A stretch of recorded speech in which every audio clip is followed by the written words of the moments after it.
n tends to infinity summation k equal to 1 to n k cube 6k square plus 11k plus 5 by k plus 3 factorial k plus 3 का factorial मुझे इतनी की value बताना है। ठीक, तो हम इसको क्या करते हैं, पहले से सिंप्लीफाई करते हैं। ठीक, तो limit n tends to infinity तो क्या हो जाएगा k equal to 1 to n। मैं इसको क्या कर रहा हूँ, प्रोडक्ट के फॉर्म में चेंज कर रहा हूँ। ठीक, ताकि क्योंकि फैक्टोरियल है, फैक्टोरियल को हम ताकि और ज्यादा इसको सिंप्लीफाई कर सकूं। तो यहाँ पे ध्यान देना k की वैल्यू मैं क्या करता हूँ, k इक्वल टू हमेशा एक चीज ध्यान देना है, k की ऐसी वैल्यू रखना -3 से +3 की वैल्यू, ताकि वैल्यू ध्यान देना अगर कभी पावर 3 वाली वैल्यू आ जाए ना, तो हमेशा जो भी इक्वेशन है उसकी अगर वैल्यू फाइंड करना रहेगा तो हमेशा -3 से +3 के बीच वैल्यू रखना। कोई ना कोई एक ऐसा सॉल्यूशन आ जाए, वैल्यू मिल जाएगा जिसमें क्या करेगा, सेटिस्फाई करेगा। ठीक, तो इसी पे चेक कर लेना। तो मैं एक बार चेक करके देखता हूँ। ठीक, तो अगर मैं एक बार बात करूं तो k इक्वल टू कितना माइनस, क्योंकि हमको पता कितने करना -3 टू +3, तो एक बार अगर मैं -3 रख दूं तो 27 इतना, तो कितना जा रहा है -1।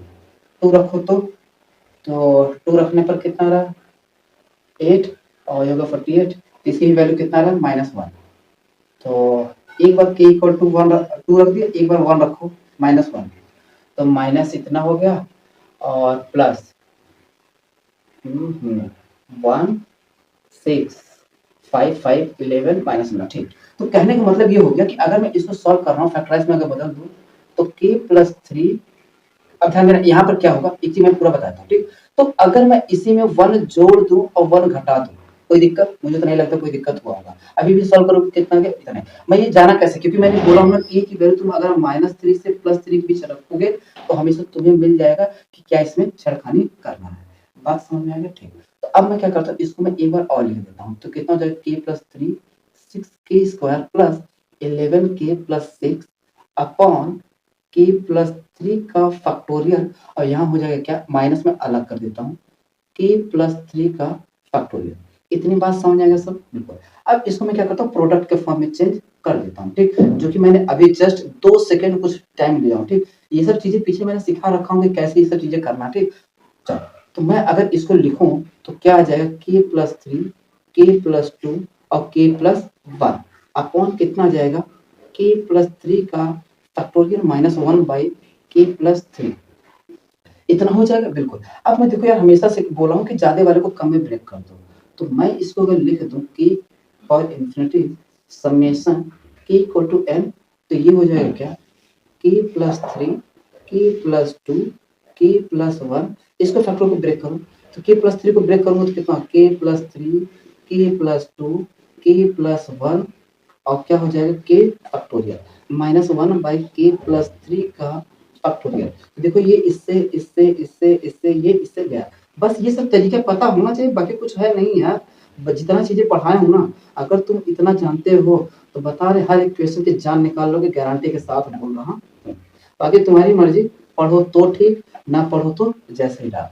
अब देखो ये वैल्यू यहाँ तुम पास करो, तो मैं क्या कहता हूँ, यहाँ तो जगह कम है तो इधर देखो, इधर बनाओ। ठीक, तो एक बार क्या करना, वैल्यू पास कराओ। तो जब मैं यहाँ पर वैल्यू पहले एक के लिए पास करूँ, क्यों एक में। ठीक, इसको मैं अगर ब्रेक कर दूँ, एक लाइन में और ब्रेक कर देता हूँ। ठीक, ताकि तुम्हें समझने में कोई दिक्कत ना हो। k equal to 1 to n, कितना n तक जाना है, तो मैं इसके लिए कर दे रहा हूँ 1 by k factorial minus summation k equal to 1 to n 1 upon n plus 3 sorry k plus 3 का फैक्टोरियल।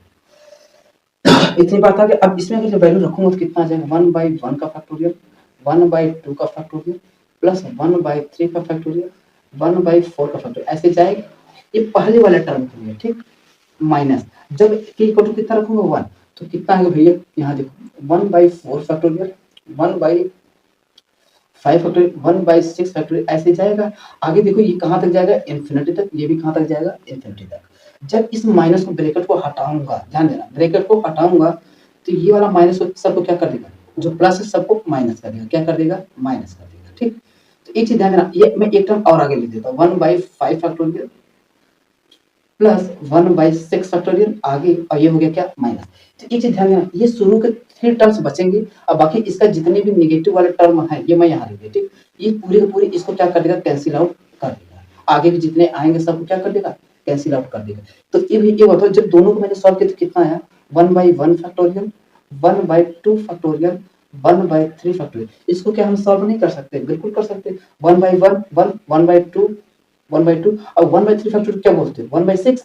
इसको अगर मैं सॉल्व करूँ तो 6 हो जाएगा, यहाँ हो गया 6, यहाँ हो गया 3 और यहाँ हो गया 1, कितना हो जाएगा? 3 6 9 2 1 10, 10/6 तो सॉल्व करूँगा कितना आ जाएगा? 5/3। कितना आ जाएगा? 5/3। तो एक बार मैं ऑप्शन में देखूँ तो पहला ही ऑप्शन मिल गया, ठीक? तो ध्यान देना ये सब चीज़ें जितनी भी अप्रोच है ना, मैंने पीछे हर एक तरीका बताया हूँ कि कम से कम टाइम में क्वेश्चन को कैसे सॉल्व करना, ठीक? हर एक तरीका बताऊँ कि अगर ये चीज़ आता है तो कौन-सा कॉन्सेप्ट लगाना, ऐसा आएगा तो कैसे लगाना, वो हर एक तरीका बताऊँ। मेरा मेन ही टारगेट यही रहता है कि जो एक लड़का एक क्वेश्चन को करने में 3 मिनट लगाता है ना, मेरा कहने का मतलब ये है कि उसे तुम क्वेश्चन को करने में 1 से 1.5 मिनट लगाओ। मेरा तो हमेशा टारगेट रहता है कि 1 ही मिनट के अंदर क्वेश्चन को उड़ाना सीखो। देखो इसी को तुम्हें बताने में मुझे टाइम लगा, लेकिन जो लड़का अगर जो मैंने पीछे बता रखा हूँ, अगर वो सब चीज़ें देखा है, जानता है ना, तो वो यहाँ से यहीं से उड़ा देगा। ये आगे उसको लिखने की कोई ज़रूरत ही नहीं होगा, वो यहीं से कर लेगा आगे, ठीक? जो मुझे बताने में, वो तो मुझे बताने में तुम्हें लग रहा है कि टाइम इतना हुआ, बाकी ये चीज़ें बहुत आसान है, बता रहा हूँ। लेकिन उनके लिए आसान है जो ये सब रूल जानता है, जो नहीं जानता उसके लिए तो भाई टफ तो है ही, ठीक? तो क्या ही कर सकते हैं, ठीक? चलो नेक्स्ट क्वेश्चन देखते हैं।